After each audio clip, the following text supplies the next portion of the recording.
বন্দর উপজেলা আয়োজনে একটা দোয়া অনুষ্ঠান, এবং সেই দোয়াটা আমাদের দেশনেত্রী বেগম খালেদা জিয়ার জন্য। উনি অত্যন্ত অসুস্থ অবস্থায় ঢাকা এভারকেয়ার হসপিটালে শায়িত আছেন। সর্বোচ্চ চেষ্টা হচ্ছে, পৃথিবীর বিভিন্ন দেশ থেকে বিশেষজ্ঞগণ এসে তার জন্য চেষ্টা করছেন। আর আমরা যারা দেশবাসী আছি, আমাদের আসলে কিছু করার নেই দোয়া ছাড়া।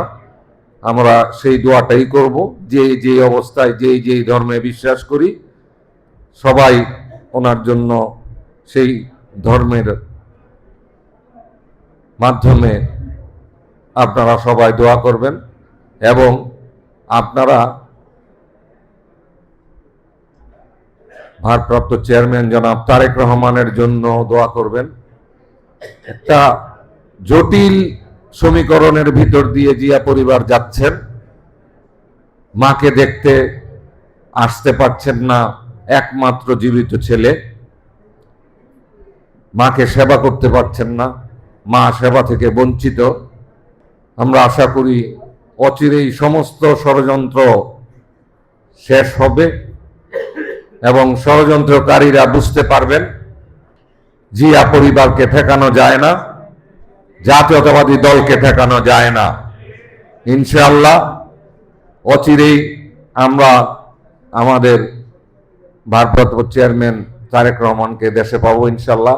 আর আল্লাহর কাছে আমরা সবাই মিলে দোয়া করি, দেশ নেত্রী বেগম খালেদা জিয়া ওনাকে যেন আমাদের কাছে ফিরিয়ে দেন আল্লাহ, এবং আমাদের যে পরিকল্পনা ছিল জাতীয়তাবাদী দলের, উনি সুস্থ হয়ে আমাদের সেই নির্বাচনী কর্মকাণ্ডে উনি কর্মসূচিতে যোগ দিবেন।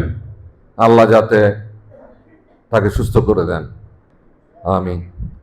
এখানে আসলে আমরা মত বিনিময় করতেই আসছি। এখানে আমি অনেকের মত বিনিময়ে দেখেছি, শুনেছি, অনেকের ভিতরে কিছু অভিমান, কিছু কষ্ট, কিছু দুঃখ, আবার কিছু সফলতা, কিছু সহযোগিতা, আশ্বাস আমরা পেয়েছি। আমি একটা জিনিস বলতে চাই যে আমি নির্যাতিত না, আপনারা নির্যাতিত। আমি আপনাদের পিছনে কাজ করেছি, আমি রাস্তায় রাজপথে ছিলাম না।